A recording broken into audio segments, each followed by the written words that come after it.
Hello students, आज हम बनाएंगे क्लास 9th के मैथमेटिक्स का एक्सरसाइज 1.2 संख्या पद्धति चैप्टर का। तो इसके क्वेश्चंस हम करेंगे अभी। तो क्वेश्चन नंबर 1 है, नीचे दिए गए कथन सत्य हैं या असत्य हैं, कारण के साथ अपने उत्तर दीजिए। तो पहला इसमें आता है, प्रत्येक अपरिमेय संख्या एक वास्तविक संख्या होती है।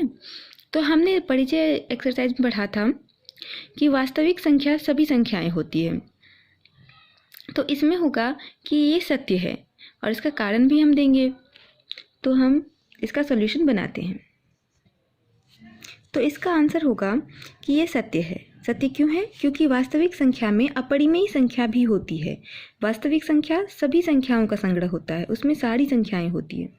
इसके लिए आप जानने के लिए आप मेरा परिचय वीडियो देख सकते हैं। अब आएंगे स्टूडेंट्स क्वेश्चन नंबर 1 के दूसरे क्वेश्चन पे। संख्या रेखा का प्रत्येक बिंदु √m के रूप का होता है, जहां m एक प्राकृत संख्या है। अब हमें बताना है कि ये सत्य है या असत्य है और क्यों। सत्य है तो क्यों, असत्य है तो क्यों। तो संख्या रेखा का प्रत्येक बिंदु √m के रूप का होता है जहां m एक प्राकृत संख्या है। अब ये होगा असत्य। असत्य क्यों? क्योंकि संख्या रेखा पर ऋणात्मक और धनात्मक दोनों संख्याएं होती है, दोनों प्रकार की संख्याएं होती है। नेगेटिव वाले भी होते हैं, पॉजिटिव वाले भी होते हैं। प्रत्येक बिंदु पर एक वर्गमूल ही हो, ये थोड़ी ना संभव है। हर तरीके की वहाँ पे संख्या होगा। जहाँ जिनका वर्गमूल नहीं भी निकलता है वो भी तो संख्या रेखा पर आएंगे। तो इसका आंसर हम ये देंगे। तो गाइस, इसका आंसर यही है, ये असत्य है।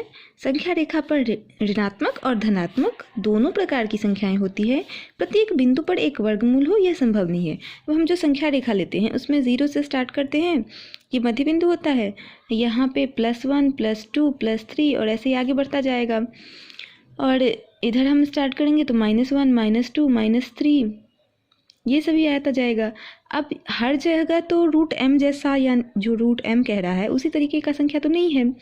अब कुछ ये भी संख्या होंगी, इस पर हमें √3 को भी निरूपित कर सकते हैं, √4 को भी, √5 को भी। तो हर जगह पर वर्गमूल ही हो, ये संभव नहीं है।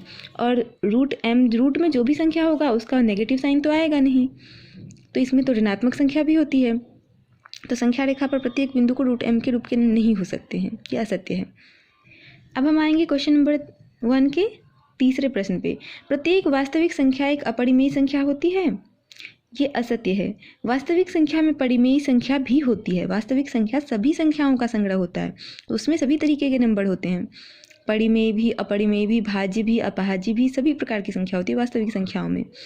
तो प्रत्येक वास्तविक संख्या एक अपरिमेय संख्या होती है, ये कैसे सत्य है? तो ये असत्य है।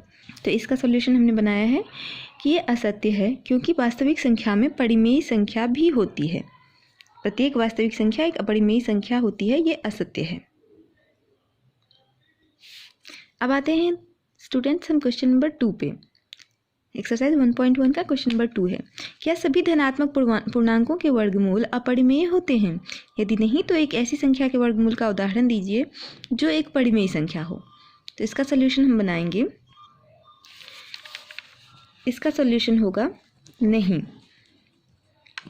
सभी धनात्मक पूर्णांकों के वर्गमूल अपरिमेय नहीं होते हैं। अब इसके लिए हमें एग्जाम्पल भी देने के लिए बोला गया है। तो जैसे कि हम √1 लेंगे, तो √1 का मतलब क्या है? √1 का तो 1 ही आएगा, 1 × 1 1 ही आएगा। जो जोड़े में होता है उसका वर्गमूल 1 आता है, उसमें से 1 लिया जाता है। अब जैसे कि √4 का लेंगे, √4 एक धनात्मक पूर्णांक है, इसका वर्गमूल क्या आता है? रूट में 2 × 2 और 1 जोड़े में से 1 लिया जाता है, तो इसका वर्गमूल आ रहा है 2, जो कि परिमेय संख्या है। परिमेय संख्या का मतलब क्या है? हम इसे p/q के रूप में लिख सकते हैं। 2/4, 2/5, 2/1 कुछ भी लिख सकते हैं, ये परिमेय संख्या है। अब दूसरा भी एग्जाम्पल हम लेके देख देते हैं। √9 ये एक धनात्मक पूर्णांक है। धनात्मक पूर्णांक मतलब जो प्लस में है नंबर। अब इनका वर्गमूल जो आएगा वो √3 × 3 आएगा, जोड़े में से 1 लिया जाता है तो 3 आ गया। 3 भी परिमेय संख्या है। तो ये हो गया एक एग्जाम्पल इसका कि क्या सभी धनात्मक पूर्णांकों के वर्गमूल अपरिमेय होते हैं? तो नहीं, धनात्मक पूर्णांक हमने लिया और उनके वर्गमूल परिमेय हो रहे हैं। अब आते हैं क्वेश्चन नंबर 3 पे। क्वेश्चन नंबर 3 में हमें कहा गया है कि दिखाइए कि संख्या रेखा पर रूट 5 को किस प्रकार निरूपित किया जाएगा। रूट 5 एक रूट वाला नंबर है, इसे हमें संख्या रेखा पर निरूपित करना है। तो गाइस हमें रूट 5 को संख्या रेखा पर दिखाने के लिए चाहिए होगा एक प्रकार, और पेंसिल की जगह हमने पेन लगा दिया ताकि आपको अच्छे से दिखाई दे, और एक स्केल और एक चांद की भी आवश्यकता होगी, और आप चाहें तो उसका यूज़ करें, नहीं तो नहीं भी कर सकते हैं। इसकी मदद से भी हम बना सकते हैं। अब हमें इस पर एक संख्या रेखा बना लेनी है। 0 से शुरू करते हुए हम 7 तक ले लेते हैं और 4 को इसका मध्य बिंदु बना देते हैं, 8 तक ले लेते हैं, और हर सेंटीमीटर पे हम एक निशान लगा देते हैं, एक डॉट लगा देते हैं, क्योंकि हमें वहाँ संख्याएं निरूपित करनी है। तो हर सेंटीमीटर पर हमने एक डॉट लगा दिया। अब इसका हम नाम दे देते हैं, जैसे कि यहाँ पे 0, यहाँ पे 1, 2, 3, यहाँ पे -1, -2, -3। अब हमें रूट 5 दिखाना है, तो रूट 5 का जो वर्गमूल आता है वो 2 और 3 के बीच में आता है, तो हमें 2 तक लेना है। अब हम 2 तक लेने के लिए 2 पर एक 90 डिग्री का कोण बनाएंगे। 90 डिग्री का कोण आप चाहें तो चांद की सहायता से बना सकते हैं, नहीं तो इसका स्केल का ये जो है सीधी वाली लाइन, ये 2 पर रखें और आगे सीधे 1 तक का 1 सेंटीमीटर का हम एक लाइन बनाएंगे। ध्यान रखें 1 सेंटीमीटर तक ही बनानी है, जो भी लेंगे हम 1 इकाई की लेंगे। अब ये 0 से लेके और यहाँ जहाँ तक हमने ये लाइन बनाया है उसको हम मिला देते हैं, एक त्रिभुज के जैसे बना देते हैं।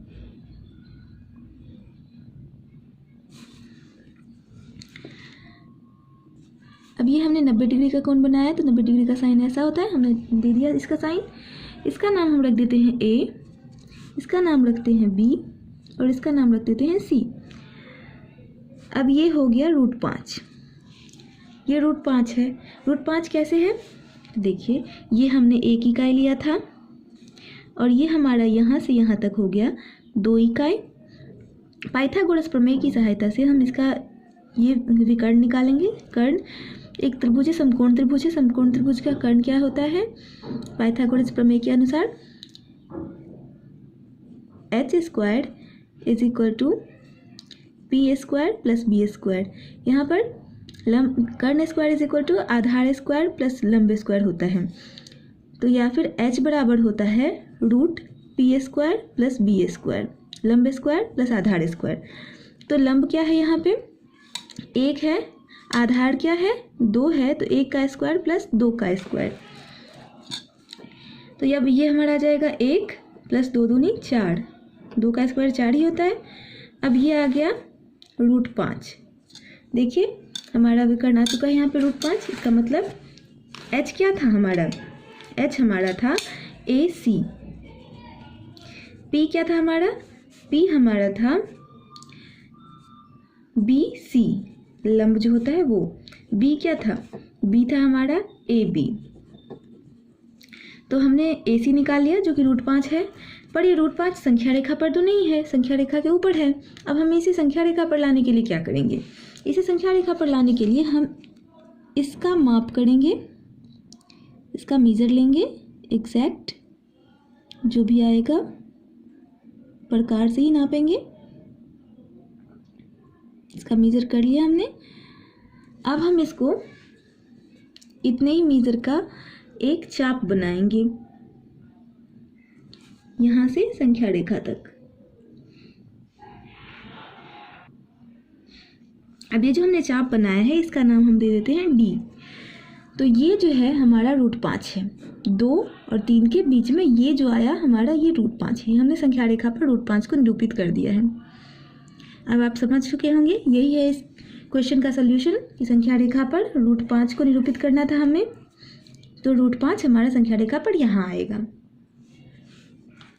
अब ये रूट 5 कैसे है, क्योंकि देखिए ये मेजर और इसका नाप बराबर है, तो अगर ये रूट 5 था, हमने AC रूट 5 निकाला था, तो AC रूट 5 है तो AD भी रूट 5 होगा, क्योंकि एक ही वृत्त की चाप है तो इसकी त्रिज्या तो बराबर ही होगी। तो ये हमारा रूट 5 संख्या रेखा पर निरूपित हो चुका है। अब आते हैं हम क्वेश्चन नंबर 4 पे। क्वेश्चन नंबर 4 कोई क्वेश्चन नहीं है कि आपके एग्ज़ाम की पर्पज़ से नहीं दिया गया है, एग्ज़ाम में नहीं आएगा, फिर भी आपको समझने के लिए ये क्वेश्चन आप समझ सकते हैं। इससे आपको बहुत ही अच्छे से अंडरस्टैंडिंग हो जाएगी कि संख्या हम कैसे रूट वाले संख्याओं को निरूपित कर सकते हैं। इसमें क्रियाकलाप करना है। कागज़ की एक बड़ी शीट लीजिए और इस नीचे दी गई विधि से वर्गमूल सर्पिल की रचना कीजिए। तो हमें इस विधि से वर्गमूल सर्पिल की रचना करनी है। तो वर्गमूल सर्पिल की रचना करने के लिए हम लेंगे 1 सेंटीमीटर का एक बेस बनाएंगे। इस पर हम 90 डिग्री का एक सेंटीमीटर का कोण लेंगे। 90 डिग्री यानी कि हमें चांद की सहायता से बना सकते हैं, या फिर ये स्केल का जो है ये लाइन ये सीधा रखेंगे तो 90 डिग्री आ जाएगा। 90 डिग्री का एक हमने ये कोण बना लिया। अब ये हमारा हो गया OP, ये एक हो गया, ये भी एक हो गया। अब हम इसको इससे मिला लेंगे और इसका नाम रख देते हैं P1। अब यहाँ पर भी हम एक 90 डिग्री का कोण बनाएंगे। 90 डिग्री का कोण का मतलब है कि यहाँ भी हमें इसको सीधा रखना पड़ेगा और यहाँ पर हम 90 डिग्री का कोण बना दिए। अब इसका नाम रख देते हैं P2। P2 से O को हम मिला देंगे। ये हमारी रूट 1 की वैल्यू थी, ये हमारी रूट 2 की वैल्यू हो गई। अब हम यहाँ पर भी एक 90 डिग्री का कोण बनाएंगे, इसको सीधा रखेंगे और 1 सेंटीमीटर की लाइन बना लेंगे। ये 90 डिग्री का हो गया, इसका P3 नाम रख देते हैं। इसको भी हम O से मिला देंगे।